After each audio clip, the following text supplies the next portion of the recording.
Hello दोस्तों, स्वागत करता हूँ आप सभी लोगों का अपने YouTube चैनल पे। दोस्तों, एक नई वीडियो के साथ फिर से आप लोगों के सामने हाजिर हूँ।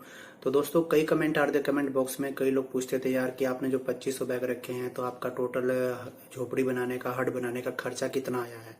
ठीक है, तो मैंने आपको पता है, जैसे मैं प्रीवियस वीडियो में बता चुका हूँ आप सभी लोगों को कि मेरा जो भी खर्चा होता है मैं डे बाय डे नोट करता हूँ कि एक एस्टिमेटम, एक एग्जैक्ट वैल्यू आप लोगों को बता सकूं कि आप लोगों को एक परफेक्ट आइडिया हो जाए कि भाई हाँ, अगर 2500 बैग रखने हैं तो हमारा टोटल खर्चा इतना आ सकता है। उसी के अराउंड होगा, थोड़ा कम नीचे हो सकता है, बट मेरी कोशिश ये रही है कि आपको जो डाटा प्रोवाइड करूं वो 100% एक्यूरेट हो। मेरी तरफ से तो एक्यूरेट होना चाहिए एटलीस्ट, तभी आप लोगों को आइडिया हो पाएगा कि क्या सीजनल कल्टीवेशन करने में फायदा है या नहीं है। ठीक है, तो मैं आज अपनी जो मेरा झोपड़ी बनाने में कितना खर्चा आया है, मैं आज उसके बारे में आपको बताऊंगा। क्या क्या खर्चा आया है, बांस परचेज किए हैं, कितने परचेज किए हैं, और एक एक बांस, मोटे वाले बांस का क्या रेट है, पतले वाले का क्या रेट है, जो रेक में बिछाया था बारीक बांस उसके क्या रेट हैं, लेबर खर्चा कितना आया है, और मिसलिनियस खर्चा कितना आया है। तो टोटल आज उसके बारे में हम बात करने वाले हैं। तो वीडियो को आखिरी तक देखिएगा, और चैनल को अगर अभी तक आपने सब्सक्राइब नहीं किया तो प्लीज़ सब्सक्राइब माई चैनल, और एक वीडियो को लाइक ज़रूर करिए अगर आप लोगों को ये वीडियो हेल्पफुल लगेगी तो आइए शुरू करते हैं। तो दोस्तों, मेरा जो सीजनल कल्टीवेशन करने में, जो झोपड़ी बनाने में जो मुझे जो बांस परचेस करने पड़े हैं, मैंने 2 बार बांस परचेस किए थे। क्योंकि देखो, सीजनल कल्टीवेशन में आप लोगों को आइडिया नहीं रहता कि आप लोगों को कितना बांस लग जाएगा। तो जब मैंने पहली बार बांस परचेस किया था तो लगभग 14,000 रुपये का मैंने बांस, 14,100 रुपये का बांस मैंने परचेस किया था। तो मुझे लगा था इतने में काम हो जाएगा, बट जब हमने लगाना शुरू किया था हम लोगों को पता लगा कि भाई बांस तो ये कुछ भी नहीं है। तो जो पहला मैंने बांस परचेस किया था वो मैंने 14,100 रुपये का परचेस किया था, जिसमें 70 बांस बड़े वाले इट मीन्स कि 20 से 25 फुट के बीच के बांस थे वो, और मोटे बांस थे जिनको 105 रुपये का मुझे एक बांस पड़ा। तो 70 बांस मैंने मोटे वाले परचेज किए थे 105 रुपये का। वो आपके एरिया में डिपेंड करता है कि कितने का आपको पड़ेगा। आपको इससे महंगा भी पड़ सकता है, आपको इससे सस्ता भी पड़ सकता है। तो मैंने जो बांस परचेज किए थे वो 70 बांस थे मोटे वाले। 20 से 25 फुट के बीच में ही आपको मिलेगा बांस। Average size 22 foot, 23 foot, 24 foot, 25 foot, कोई फिक्स साइज नहीं होता है बांस का। पर हाँ, एक रेंज जरूर होती है कि 20 से 25 फुट के बीच में आप लोगों को एक ठीक ठाक बढ़िया बांस मिल जाएगा। तो वो मुझे 70 बांस पड़ा था 105 रुपये का। तो वो मुझे पड़ा था 7,875 रुपये, 7,875 रुपीज का। अब 115 बांस मैंने छोटे वाले परचेज किए थे। छोटे इट मीन्स की साइज में छोटा, हाइट में छोटा नहीं। वो भी 20 से 25 फुट के थे। वो थोड़े बारीक बांस थे। वो मुझे 45 रुपये का एक बांस पड़ा था। तो 115 मल्टीप्लाई 45, 5,175, 5,175 रुपये का मुझे पतला बांस पड़ा था। और जो लेबर कोस्टिंग थी, जो लोड और अनलोड करने का था फार्म पे, वहीं दुकान से लोडिंग और मेरे फार्म पे लोडिंग का, उसका 350 रुपया चार्ज था। और जो गाड़ी मैंने यूज करी थी, छोटा हाथी, जिसको ट्रांसपोर्टेशन के लिए, उसने मुझसे 700 रुपये लिए थे। ठीक है, तो टोटल इसमें अगर खर्चा हम लोग टोटल जोड़ लेंगे इसको, तो 7, 8, 4, 12, 13, 14, 14,100 रुपये का टोटल खर्चा आया था। बांस मेरी दुकान से मेरे फार्म तक पहुंच गया था 14,100 रुपये में। ठीक है, तो मैंने इसको यूज किया तो बाद में मुझे बांस कमी पड़ी, फिर मुझे बांस मंगाने पड़े। तो अगली बार जो मैंने बांस मंगाए थे वो बांस मंगाए थे लगभग 28,000 रुपये के।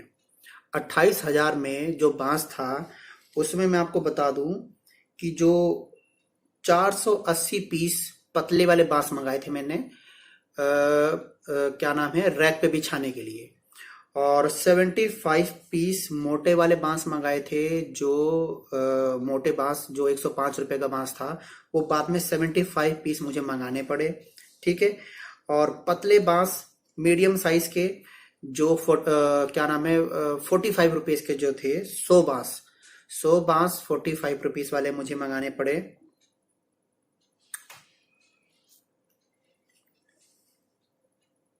तो जो बाद में मुझे जो बांस मैंने मंगाए थे वो बांस मंगाए थे 28,000 रुपये के। तो 28,000 रुपये में जो पतले वाले बांस थे वो 480 पीस मैंने पतले वाले बांस मंगाए थे। और मोटे वाले बांस थे जो 105 रुपये के थे, वो 75 पीस मंगाए थे। और 100 पीस मंगाए थे मैंने वो जो रैक पे बिछाते हैं, वो मुझे 10 रुपए का एक बांस पड़ा था, 20 फुट से 25 फुट का, वही होता जो रैक में पतले बारीक बांस नहीं बिछाते हैं, वो मैंने 100 पीस मंगाए थे। ठीक है, तो ये मेरा दूसरी बार मैंने 28,000 रुपए का बांस मंगाए थे। इसमें मुझे 1500 रुपए का भाड़ा देना पड़ा छोटे हाथी का, और लोडिंग अनलोडिंग का मुझे 400 रुपया देना पड़ा। और इसमें कुछ रस्सी वस्सी खरीदी थी, मिसलेनियस खर्चा, रस्सी, सुतली, चक्कू बांधने के लिए, चूना नापने के लिए। तो मिसलेनियस खर्चा है वो, मुझे रस्सी बहुत काफी टाइम मुझे रस्सी मंगानी पड़ी, काफी बार रस्सी कम पड़ी, तो मुझे टोटल वो मिसलेनियस खर्चा की बात करेंगे वो अलग खर्चा है। पर टोटल अगर बांस का कंप्लीट खर्चा बताऊं, जिसमें ट्रांसपोर्टेशन से लेके लोडिंग अनलोडिंग लेके, मुझे टोटल 45,200 रुपए का बांस पड़ा, जिसमें लोडिंग अनलोडिंग और ट्रांसपोर्टेशन दोनों शामिल है। तो 45,200 रुपये में मेरा 2500 बैग रखने का पूरा शेड तैयार हो गया था। अब इसमें लेबर की बात कर लेते हैं कि पूरा शेड तैयार करने में मुझे लेबर का खर्चा कितना लगा। ठीक है, तो 61 लेबर मेरी पूरी शेड बनाने में इस्तेमाल हुई, और एक लेबर को मैं 350 रुपये देता था। आपकी तरफ ये वेरी कर सकता है, आपकी तरफ सस्ता भी हो सकता है, आपकी तरफ महंगा भी हो सकता है, बट मैंने 350 रुपये दिए थे, तो 21,350 रुपया मेरा लेबर कॉस्ट आया था। ठीक है, अब मिसलेनियस खर्चा की बात कर लेता हूँ, तो 10,000 मेरा मिसलेनियस खर्चा आया था, जिसमें चक्कू, सुतली और प्लास्टिक की नायलॉन की रस्सियां और चूना वगैरह ये सब शामिल है। तो ये 10,000 का मोटा मोटा खर्चा मेरा ये आया था। अब जब शेड तैयार हो गई, तो अच्छा, शेड तैयार करने के लिए आपको पुराली की भी जरूरत पड़ती है, तो पुराली का मुझे कोई खर्चा देना नहीं पड़ा, क्योंकि जहां पे मैं था वहां पे पुराली मुझे फ्री में अवेलेबल हो गई थी। पर आपको बता दूं कि 4 से 5,000 रुपये मैक्सिमम में आपको पुराली मिल जाएगी, सफिशियंट आपका 2500 बैग रखने की, कोई बड़ी बात नहीं है। तो 4-5 हजार रुपये खर्चा आप ये जोड़ लीजिएगा अपनी तरफ से। ठीक है, और पन्नी, शेड मेरी जो बाहर बना तो दी शेड मैंने, अब शेड को बाहर से ढकना भी था कि बरसात आ जाए या ज्यादा उससे प्रोटेक्शन के लिए अपनी शेड को, कि पानी शेड के अंदर तक ना घुस जाए, तो मुझे पन्नी खरीदनी पड़ी, ब्लैक पन्नी। तो आप बाजार में जाएंगे तो आपको डबल लेयर की 6 फुट वाली, 8 फुट वाली, 12 फुट वाली पन्नियां मिलेंगी। पर आपको मैं बता दूं कि मेरी जो शेड हाइट थी मेरी फार्म की, वो 30 फुट की हाइट थी, और चौड़ाई थी 25 फुट की, और लंबाई थी 100 फुट की। तो 100 फुट मुझे इधर से कवर करना है, फिर 25 फुट उधर से कवर करना है, फिर 100 फुट इधर से कवर करना है, और 25 इधर से, और 30 फुट हाइट ऊपर जाना है। तो मैंने 8 फुट की डबल लेयर की ली थी, उसे मैंने बीच में से काट दिया था, तो 16 फुट हो गया था।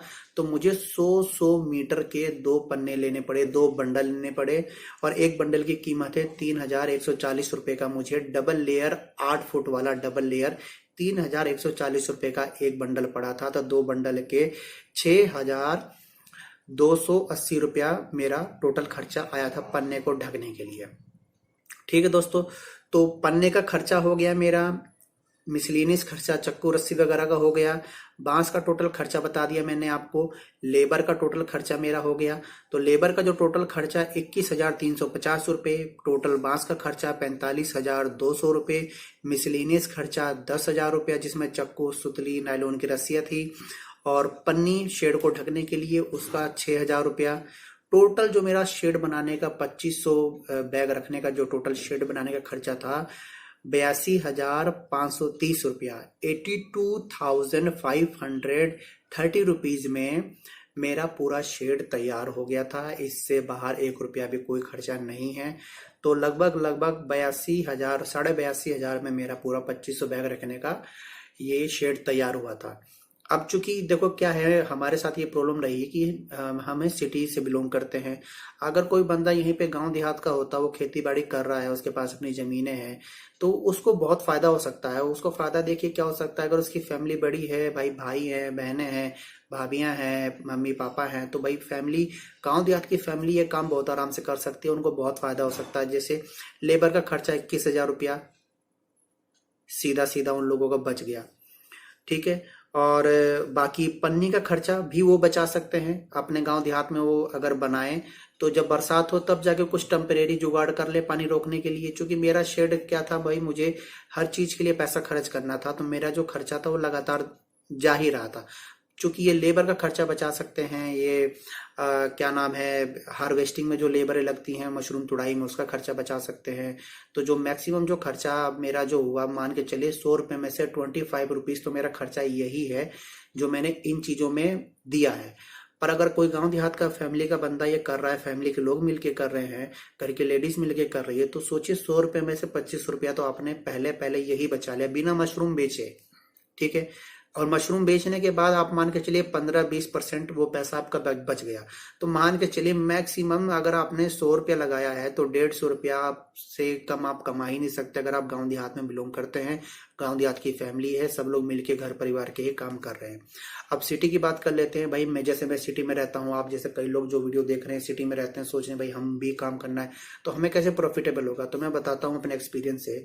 पहले तो आप अपनी लोकल की मार्केट को एनालाइज करिए कि आप क्या क्या रेट में वहाँ मशरूम आपकी सेल हो रही है, क्योंकि आप जब आप बैग लाएंगे आपका रेट फिक्स है, ट्रांसपोर्टेशन का रेट फिक्स है, आपकी लेबर जो हार्वेस्टिंग करेगी उसका रेट फिक्स है। तो आप लोग आराम से कैलकुलेशन लगा सकते हैं कि भाई मुझे 2 किलो मशरूम बेचने के बाद मेरी टोटल लेबर जोड़ने के बाद बैग रखने से हार्वेस्टिंग तक टोटल लेबर खर्चा, बिजली इलेक्ट्रिसिटी का खर्चा सब जोड़ने के बाद आप ये देखिए कि आपको क्या 2 किलो 2.5 किलो मशरूम सेल होने के बाद आप लोग उतने रुपए कमा पा रहे हैं, प्रॉफिट कुछ कमा पा रहे हैं या नहीं कमा पा रहे हैं। सपोज करिए भाई मेरा जो लेबर खर्चा रहा, फिर बैग्स मंगाए मैंने, फिर केसिंग मंगाई मैंने, फिर उस पर लेबर लगाई मैंने, फिर रोज के रोज हार्वेस्टिंग के लिए लेबरें आती थी, कभी कभी 10-10 12-12 लेबरें, 4-5 तो रोज के फिक्स थे, 4 बंदे रोज के फिक्स थे हार्वेस्टिंग करने के लिए। जब फ्लश कभी तेजी पे आती है तो 3-4 दिन के लिए मुझे 12-12 लेबरें बुलानी पड़ती है हार्वेस्टिंग के लिए। तो ये जरूरी है आपको लोकल की मार्केट को एनालाइज करना कि भाई आपके लोकल में आपको रेट क्या मिल रहा है। पर मैं आपको बताऊं, मुझे शुरू में भाई 20 रुपया किलो भी मुझे मशरूम बेचनी पड़ी, क्योंकि कोविड की वजह से मार्केट बहुत डाउन हो गई थी। बट धीरे धीरे सडनली 10-15 दिन बाद मार्केट अच्छी कवर हुई, तो मुझे जो सेलिंग का एवरेज मेरा बन रहा है वो बन रहा है लगभग 85 प्लस 90 और 85 के बीच में मेरा एक एवरेज प्राइस मुझे मिल रहा है। और अभी तक जो हार्वेस्टिंग मैंने करी है वो 2 किलो 300 ग्राम के आसपास की हार्वेस्टिंग का रेशो मेरा भी है, जिसमें बी ग्रेड मशरूम भी शामिल है। बी ग्रेड के लिए अगर आपको नहीं पता है तो आप मेरी प्लेलिस्ट में जाकर आप देख सकते हैं बी ग्रेड मशरूम क्या होती हैं, उसका क्या रेट होता है, वो एक अलग टॉपिक है, सेपरेट टॉपिक है। तो टोटल मेरा 2 किलो 300 ग्राम के आसपास का अभी खर्चा आया है, अभी हार्वेस्टिंग चल रही है। तो देखते हैं भाई टोटल कितना 2.5 किलो का जो मेरा रेशो में पकड़ पाता हूँ या नहीं पाता हूँ। सो दोस्तों ये फिलहाल ये अपडेट रही कि मेरा जो स्ट्रक्चर मैंने बनाया है वो टोटल मेरा 82,530 रुपये का खर्चा आया है। ठीक है।